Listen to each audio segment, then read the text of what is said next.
Good morning. আবার একটা নতুন সকাল, নতুন দিন। এক কাপ চা নিয়ে আমি আমার দিনটা শুরু করছি। চা নিয়ে চলে যাচ্ছি ডাইনিংয়ে। এরপর চাটা নামিয়ে আর ওইদিকে তোমাদের দাদাভাই আজকে চা খেয়েছে, তারই একটা বিস্কুট আমার জন্য রেখে দিয়েছে। চলে এলাম ব্যালকনিতে ফুল দেখতে। ফুল দেখা হয়ে গেছে, ঝটপট চলে গেলাম রান্নাঘরে। রান্নাঘরে যেয়ে আজকে আমার এত দেরি হয়ে গেছে ঘুম থেকে উঠতে, যে কি বলবো বন্ধুরা। মানে তাড়াতাড়ির মধ্যে আমি এই ঘুগনিটা বানিয়ে নিচ্ছি। কিভাবে অল্প তেল দিয়ে তাড়াতাড়ির মধ্যে ঘুগনিটা বানিয়ে নিচ্ছি চলো দেখো।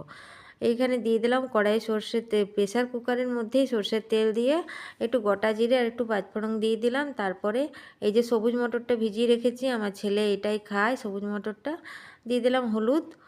দিয়ে এরপর সবুজ মটরটা দিয়ে দেবো ছেঁকে ছেঁকে।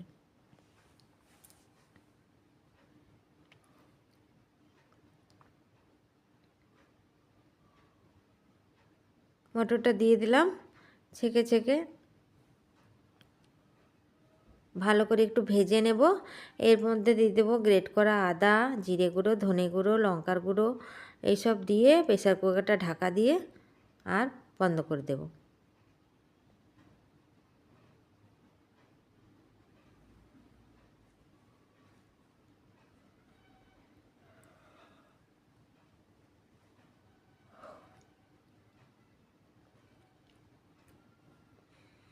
মানে ভাবতেই পারিনি ঘুম থেকে উঠতে এত কষ্ট হচ্ছে, এতটাই ঠান্ডা পড়েছে।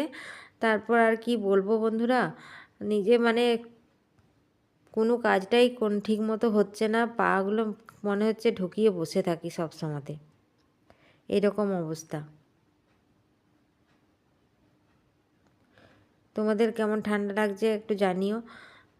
এরপর জলটা দিয়ে দিলাম, বেশ ভালো করে কষিয়ে নিয়ে ওই মশলা দিয়ে, তার সাথে একটু গরম মশলাও দিয়ে দিয়েছি।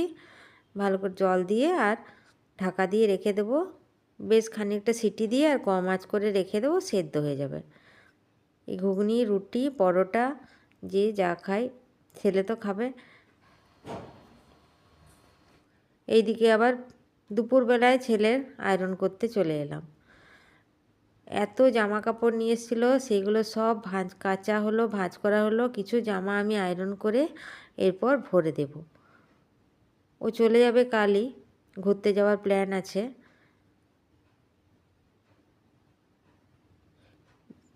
আমি আবার প্যান্টগুলোই বেশি আয়রন করি, জামাগুলো ঠিকমতো করতে পারি না বলে ওগুলো লন্ড্রিতে পাঠিয়ে দিই।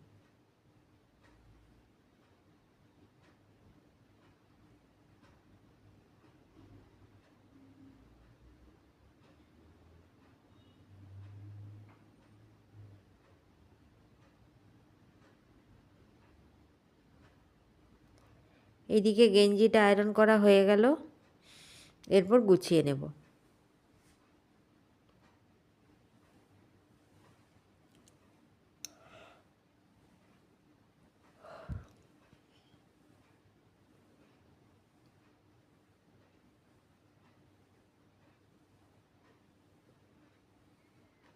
এই যে দেখো বন্ধুরা, গেঞ্জিটা গুছিয়ে নিয়েছি। আর একটা একটা জিনিস আয়রন করতে বেশ খানিকটা টাইম লাগে, আর আয়রন করতে আমি মোটেই পছন্দ করি না। আগে করতাম যখন ছেলে স্কুলে যেত। দেখো কত সুন্দর করে গুছিয়ে রেখেছি, এত এত জিনিসপত্র এনেছিল, সব কেচে ভাঁজ করে রেখে দিয়েছি। আর পাশে ব্যাগেও কিছু ভরে দিয়েছি, ও আবার বাকিগুলো ভরবে তারপর নিয়ে যাবে। আর এই বোতলগুলো নিয়ে এসেছিলো, বোতলগুলোও এর সাথে ভরে দিয়েছি, তার সাথে এক্সট্রা একটা বোতল দিয়ে দিয়েছি। ওই বলেছিল আর একটা কাচের বোতল দিতে।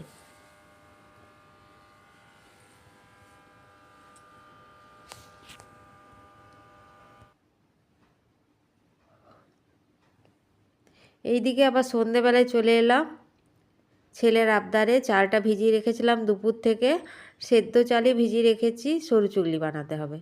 ওই যে বাবা খেজুর গুড় দিয়ে পাঠিয়েছে, মানে ও দাদু, সেই খেজুর গুড় দিয়ে খাবে সরু চুগলি। তো চালটাকে এবার মিক্সিতে পেস্ট করে নেব।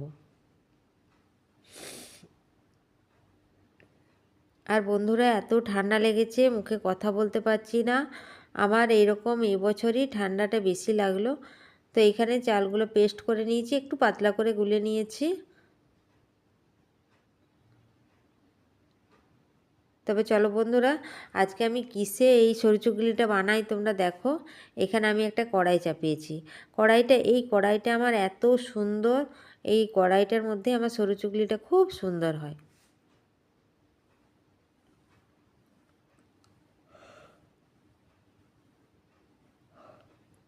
আমার আবার সরু চুগলি খেতে খুব ভালো লাগে, খেজুর গুড় দিয়ে আমিও খাই। এরপর 2 হাতা দিয়ে দিলাম, কড়াইটা ঘুরিয়ে ঘুরিয়ে একটা গোল শেপ নিয়ে চলে এলাম।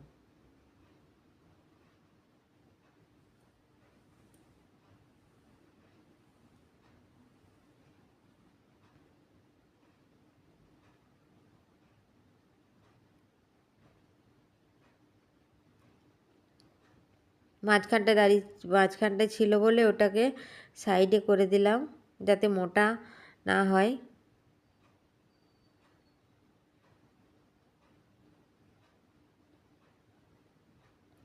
এরপর ঢাকা দিয়ে দিলাম।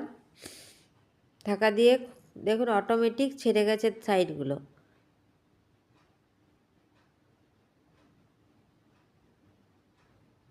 একটা হয়ে গেল।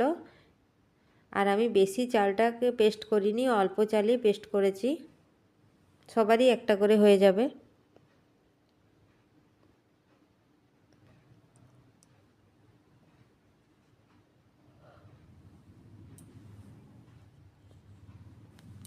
আর এখানে আমি বেগুনটাকে কেটে নিয়ে আর কাঁটা চামচের মধ্যে ভরে নিয়েছি, দিয়ে তেলটা দিচ্ছি। আর একটা হয়ে গেছে, আবার একটা দিয়ে দিলাম।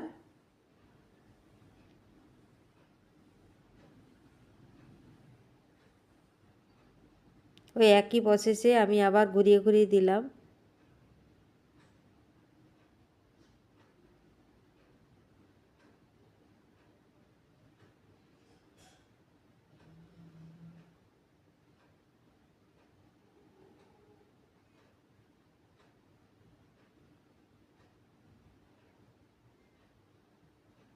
দেখো এটাও ছেড়ে গেছে সাইডগুলো।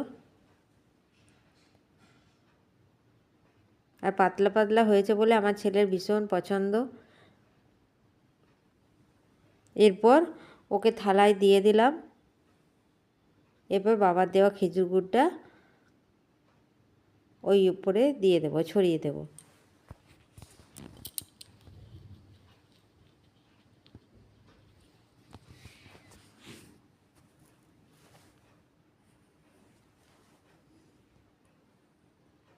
তো আমার এই ছোট্ট ব্লগ তোমাদের যদি একটুও ভালো লাগে একটা লাইক দিয়ে দিও প্লিজ।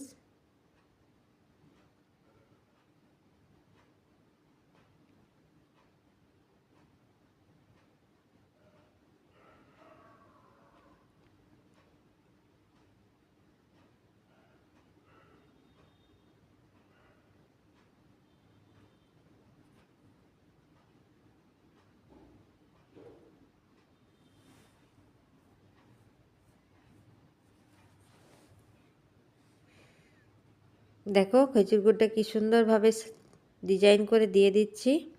আজ তাহলে এখানেই রাখি বন্ধুরা। আমার ছেলে এই খাবারটা পেয়ে ভীষণ খুশি হয়েছিল আর খেয়েও নিয়েছিল। ছেলে খুশি তো আমিও খুশি। আবার একটা নতুন ভিডিও নিয়ে হাজির হব। সবাই ভালো থেকো, সুস্থ থেকো।